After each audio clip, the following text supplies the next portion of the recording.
नमस्कार दोस्तों, welcome back to my channel.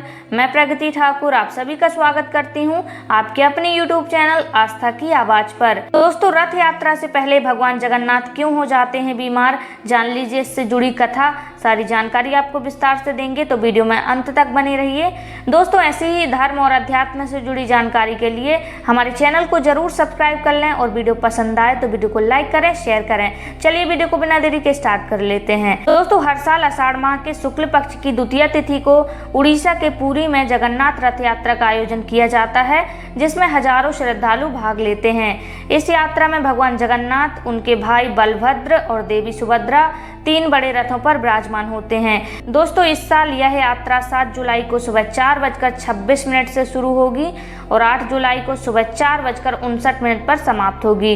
लेकिन क्या आप जानते हैं कि भगवान जगन्नाथ इस यात्रा की शुरुआत से 15 दिन पहले बीमार पड़ जाते हैं? इसके पीछे का कारण क्या है और इससे जुड़ी पौराणिक कथा क्या है, चलिए जान लेते हैं। दोस्तों, पौराणिक कथा के अनुसार भगवान जगन्नाथ के माधव नाम के एक महान भक्त थे।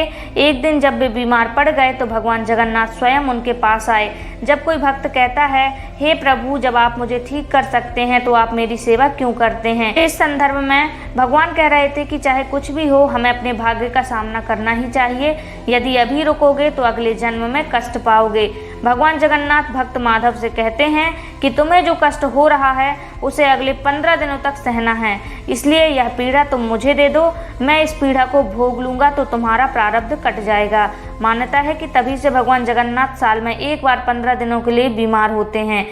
दोस्तों, दूसरी मान्यता के अनुसार भगवान जगन्नाथ, उनके भाई बलभद्र और उनकी बहन देवी सुभद्रा रथ पर बैठकर अपनी मौसी के घर जाते हैं।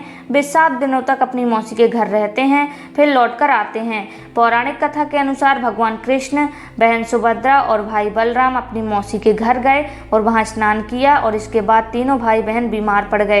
इसके बाद राज नाम के वैद्य को बुलाया गया और उनका इलाज कराया गया, जिसके बाद 15 दिन के अंदर ही तीनों ठीक हो गए। ठीक होने के बाद तीनों भाई बहन नगर भ्रमण के लिए निकले। कहते हैं तभी से हर साल यह परंपरा निभाई जाती है। आई होप दोस्तों जानकारी आपको पसंद आई होगी। अगर जानकारी पसंद आई है तो वीडियो लाइक करें, शेयर करें और ऐसे ही अध्यात्म से जुड़ी खबरें देखने के लिए हमारे चैनल को सब्सक्राइब कर लें। आप सभी का बहुत बहुत धन्यवाद।